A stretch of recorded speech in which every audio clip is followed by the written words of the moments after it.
साबिक lieutenant general फैज़ हमीद को 14 साल कैद बामुशक्कत की सज़ा का इतलाक आज से होगा। फील्ड जनरल कोर्ट मार्शल ने फैसला सुना दिया। ISPR के मुताबिक मुलजिम के खिलाफ 4 इल्ज़ामात सियासी सरगर्मी में मुलविस होने, ऑफिशियल सीक्रेट एक्ट की खिलाफ वर्जी, इख्तियारात और सरकारी वसाइल के गलत इस्तेमाल और मुतल्लका अफराद को नाजायज़ नुकसान पहुँचाने पर कार्रवाई की गई। वज़ीर आला खैबर पख्तूनख्वा सुहेल आफरीदी का कहना है कि फैज़ हमीद एक इदारे का मुलाजिम था। अगर किसी मामले पर फैज़ हमीद को सज़ा हुई है तो ये उनका अंदरूनी मामला है। अडयाला जेल के बाहर मीडिया से गुफ्तगू में कहा कि साहिब इख्तियार लोग अगर समझते हैं तो आए हमारे साथ मुज़ाकरात करें।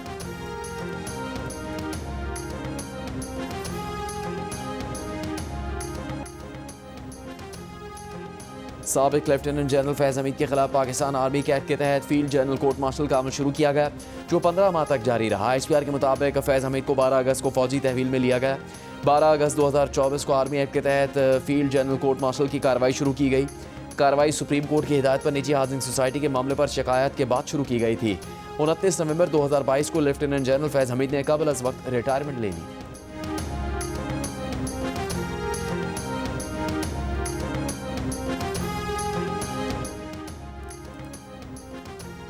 DG ISPR 5 दिसंबर की प्रेस कॉन्फ्रेंस में 9 मई के वाक़यात में फैज़ हमीद और इमरान खान के गठजोड़ की निशानदेही कर चुके फैज़ हमीद को दी गई 14 साल कैद की सज़ा वाज़े करती है कि मामलात वादा माफ गवाही से आगे निकल चुके थे। 9 मई के वाक़यात फैज़ हमीद और बानी PTI का मुश्तरका मनसूबा था, जिससे जाहिर होता है कि इमरान खान वाकई फ़ौज को सियासत में घसीट रहे थे। ISPR की आज की प्रेस रिलीज़ में फैज़ हमीद के लिए सियासी मिली भगत, सियासी इश्तियाल अंगेज़ी और अदम इस्तेहकाम जैसे अल्फाज चुने गए और बताया गया कि साबिक लेफ्टिनेंट जनरल फैज़ हमीद को 14 साल कैद बामुशक्कत की सज़ा सुना दी गई है। इस सज़ा का इतलाक आज 11 दिसंबर से होगा।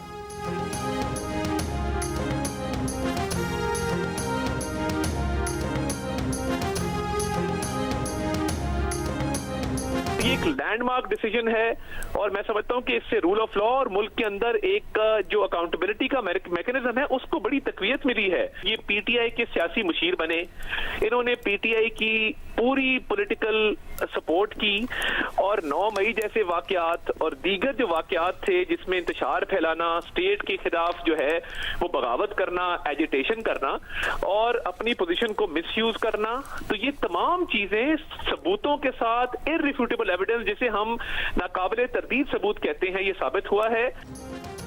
वफाकी वज़ीर इत्तलात अता तारड़ ने फैज़ हमीद के खिलाफ फैसले को तारीखी करार दे दिया। जियो न्यूज़ से गुफ्तगू में कहा कि कानून से कोई बालातर नहीं, आज का फैसला हक और सच की फतह है।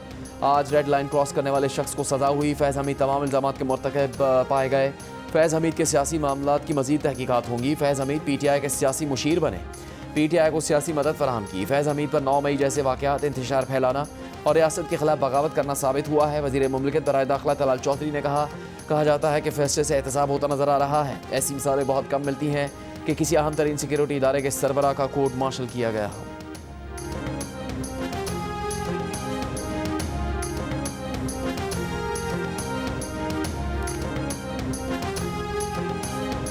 ये इब्तदा है, अभी 9 मई के केसेस बाकी हैं कि अभी 9 मई रहता है। ऐसे सारे इश्यूज जिसमें इन्होंने तबाही मचाई, फैज़ हमीद ने मुल्क को नुकसान पहुंचाया, रियासत को नुकसान पहुंचाया, सियासत को नुकसान पहुंचाया, जमहूरियत को नुकसान पहुंचाया, अदलिया को नुकसान पहुंचाया, मुझे आप जैसे लोगों को तबाह और बर्बाद किया, मीडिया को रूल करने की कोशिश की।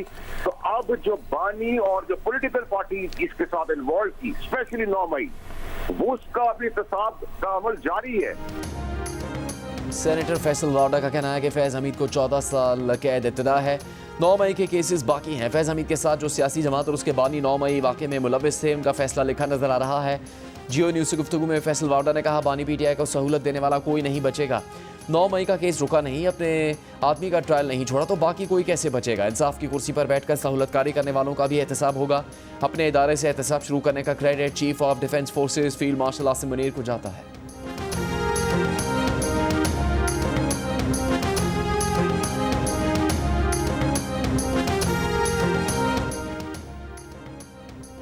वज़ीर दिफा ख्वाजा आसिफ का कहना है कि कौम बरसों फैज़ हमीद और जनरल बाजवा के बोए हुए बीजों की फसल काटेगी।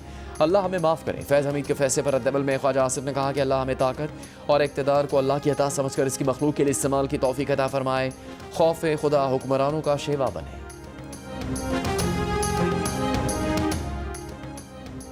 माहिर कानून अख्तर औसाफ ने कहा है कि फैज़ हमीद का ट्रायल काफ़ी देर तक जारी रहा, इसमें उन्हें मौके मिले, शवाहिद रिकॉर्ड किए गए, तमाम कार्रवाई कानून के मुताबिक हुई। इतने बड़े ओहदेदार पर इख्तियारात का गलत इस्तेमाल होना बदकिस्मती की बात है।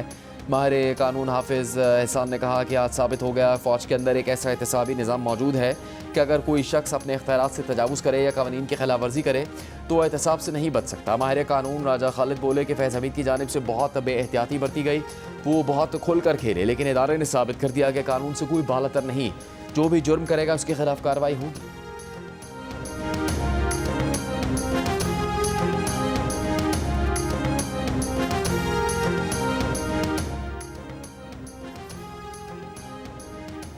बस बहुत हो चुका, पाक फ़ौज और उसकी आला क़यादत पर तनकीद की अब कोई गुंजाइश नहीं। पाकिस्तान तहरीक इंसाफ की क़यादत को वाज़ेह अल्फाज में बता दिया गया है। दी न्यूज़ के एडिटर इन्वेस्टिगेशन अंसार अब्बासी ने PTI ज़राए से मुतालिक अपनी रिपोर्ट में बताया कि उन्हें यह बात सख्ती से बता दी गई है कि फ़ौज मुखालिफ मुहिम बिल्कुल बर्दाश्त नहीं की जाएगी।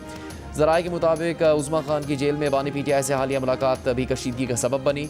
मुलाकात के बाद बानी PTI की बहन की जानिब से दिए गए बयानात के सबब ये मुलाकात करवाने वाले चंद विफाकी वज़रा और एक अहम पार्लिमानी शख्सियत भी हज़ीमत का शिकार हुए। PTI अरकान पार्लियामेंट ने आपसी गुफ्तगू में इस बात पर जोर दिया कि बानी PTI के अहले खाना को एहतियात से काम लेना चाहिए और उनके सख्त बयानात को अवाम में दोहराने से गुरेज करना चाहिए। तर्जुमान दफ्तर ख़ारजा का कहना है कि पाकिस्तान और अफगान तालिबान के दरमियान रिवायती मानों में जंगबंदी नहीं, अफगानिस्तान में मंजूर करारदाद का मुसवदा नहीं देखा। अफगानिस्तान का उनके शहरी की जानिब से किसी किस्म की दहशतगर्दी को मानना मस्बत है। इसके बावजूद हमें अफगान क़यादत से तहरीरी ज़मानतें चाहिए। अफगानिस्तान भेजा जाने वाला UN का इमदादी काफ़िला हमारी साइड से क्लियर है। ये तालिबान पर है कि वो इस इमदादी काफ़िले को वसूल करते हैं या नहीं।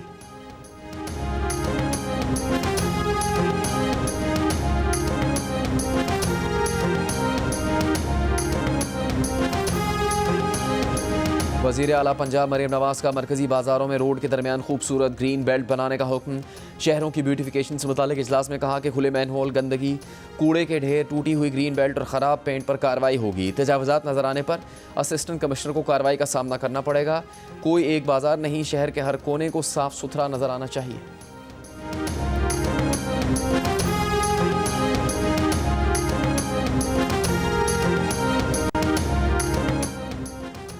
वज़ीर आला सिंध मुराद अली शाह का कहना है कि K4 मनसूबे का काम तेज़ी से आगे बढ़ रहा है। मनसूबे की मुकम्मल फ़ालियत के लिए बिजली सप्लाई के तरीक़ाकार की तकमील ज़रूरी है। K4 प्रोजेक्ट के ज़रिए कराची को रोज़ 260 मिलियन गैलन पानी फराहम किया जाएगा। पानी के बहरान से निपटने के लिए इजलास में वज़ीर आला ने हब डैम की देखभाल के लिए फ़ंड जारी करने की मंजूरी और RBOD ड्रेनेज सिस्टम की फ़ौरी बहाली पर भी जोर दिया।